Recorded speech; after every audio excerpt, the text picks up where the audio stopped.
Hi there, creative team. This is Emily. I just wanted to give you a quick introduction to Basecamp and how it works and how we can best utilize it to get stuff done. So I'll go over each of these individual items in here, and then feel free to send me an email or a text message if you are ever having trouble or don't know where to go in here. Also, this little purple tab, the Help tab, is very useful. It will take you to Basecamp's webpage. We use Basecamp 3, so if you hit this, it will have a window pop up there for you. You can go to Support. If you scroll down, you'll see this Facts and Help Guides. You can go ahead and click on that, and we are Basecamp version 3. So there's a whole guide for ways that you can use Basecamp, and you can type anything in if you're having trouble, if I'm not available, if I don't know the answer, if you just want to figure it out on your own. So that is, in a nutshell, their system for getting help. I recommend that you download Basecamp, download the app on your desktop or laptop and also on your phone. That way you have it in multiple locations, and we can make sure everyone knows what's going on.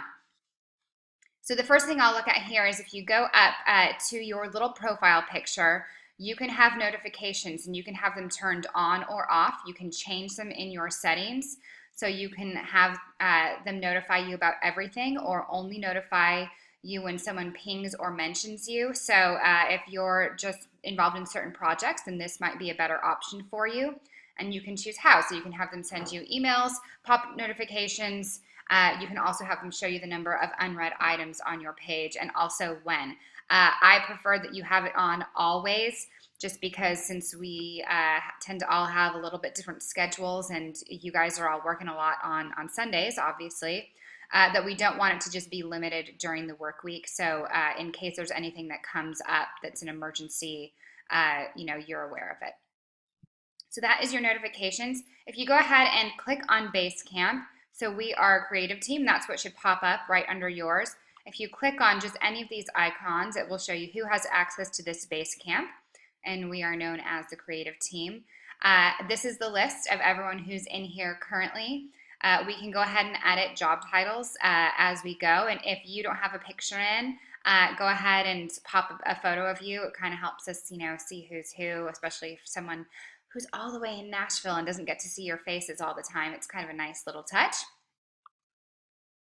So we'll go over these one by one. Campfire isn't something we may use a ton. It's basically a chat board. I think text messaging ends up kind of, taking the place of this. But it is a good place if we're just kind of spouting off ideas or just want to, have a little fun and talk about what's been going on.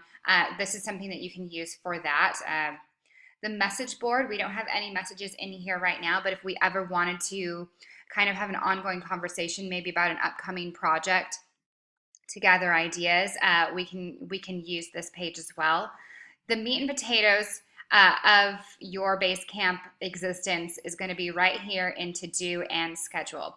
So most of you, I think, should be familiar with the to-do list at this point. I prefer that you have it in card view. I think it's easier to make sense of everything. You can have it in list view if you like. It looks like this, but then you have to kind of scroll through each item. The card view breaks it up into to-do lists and lets you scroll through them much quicker and have an idea of what they are and what is going on.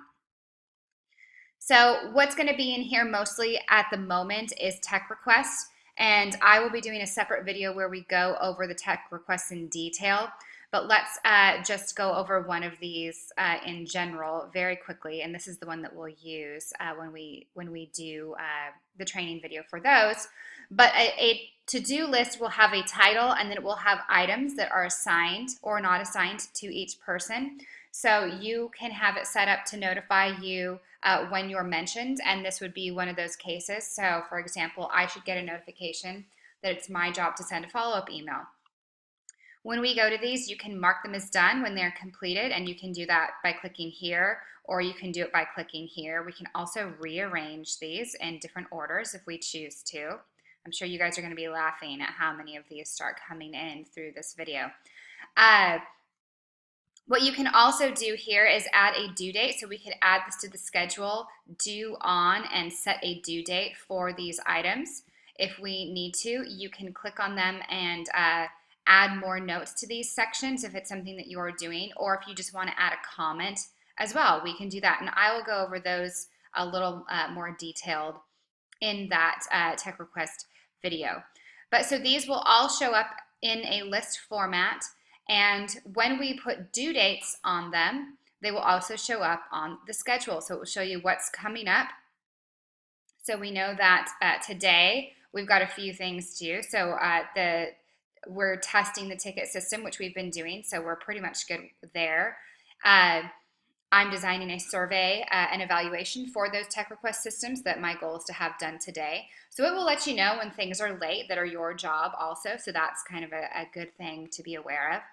So it will show you in chronological order what is coming up and what is due. And that's what I love, is that even if you only have one item from the to-do list that has a due date, it will still show up here on the calendar. So you can always kind of pop in here and see what's coming up. For example, we have that video shoot with Ben Crenshaw coming up this weekend, and that's something we all want to be aware of and be helping out with to get him all set and ready to go.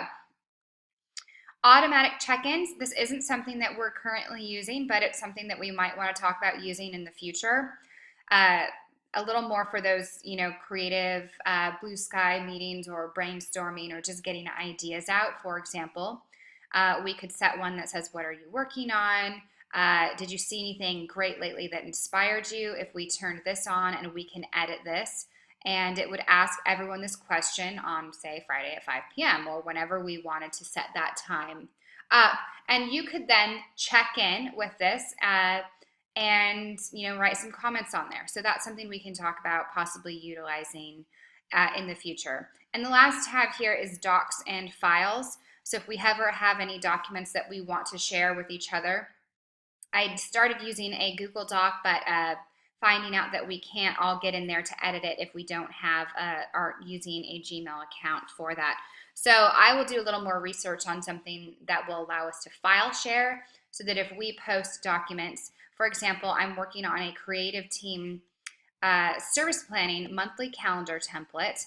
And if we go ahead and view this on Google, this is what it looks like.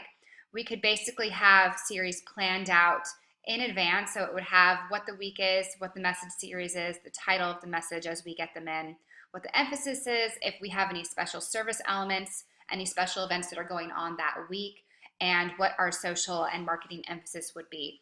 So this would be something that we could kind of all be able to reflect on and get into, and when we have our creative team meetings, kind of have all this on our radar and be thinking about it.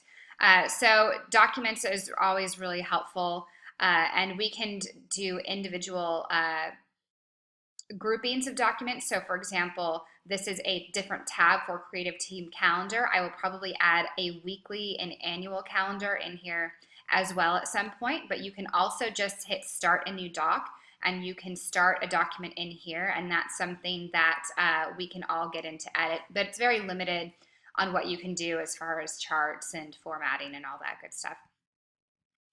So that is a very small nutshell of your tabs here. A couple other things you'll notice up here is when you do click on Basecamps, you'll notice that under My Creative Team, there is to-dos and schedule. And the way I've done that is I've used the bookmarks tab. So I know that these are the pages that I tend to visit the most, is the to-do and the schedule. And those are both checked for bookmark. So when I'm going into Basecamp, if I'm involved in multiple Basecamps, right now we just have the creative team one set up, but I could, instead of having to go to the creative team page and then going to the to-do page or the schedule, I can just click right on schedule and it will take me directly to that page. So just a little nifty thing if you wanted to use it. Pings is something as well, and this is just kind of some quick messages, almost like texting via Basecamp. And for example, Kyle pinged me yesterday telling me that he's working on getting us another Basecamp set up that we can use for our creative reps for each campus, so that when we assign them projects, they have their own Basecamp to use, that if any of you need to be in, you can be in as well, and we can kind of jump back and forth between those, but keep our projects and their projects separate. There's also a tab called Hey. up here, and this will tell you anything that's happened that you've wanted to be notified of. So what's due now, what's due soon, if anyone has commented, for example, on a request.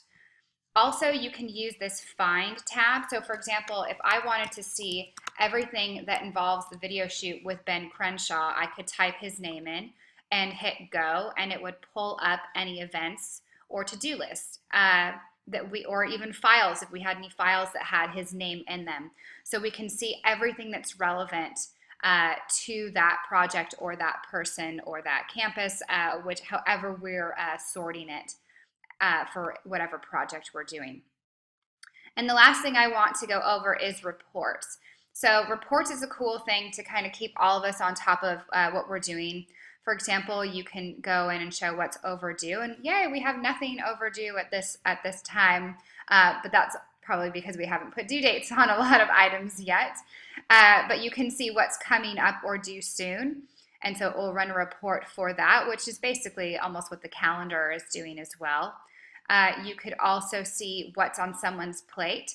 So for example, if I wanted to just see everything that is on my plate, I can put my name in, run a new report, and it will show me all of my assignments. And I can have all assignments or just the ones that have a due date connected to them if I wanted to prioritize certain tasks over others. Another thing you can do in reports is see what has someone been up to.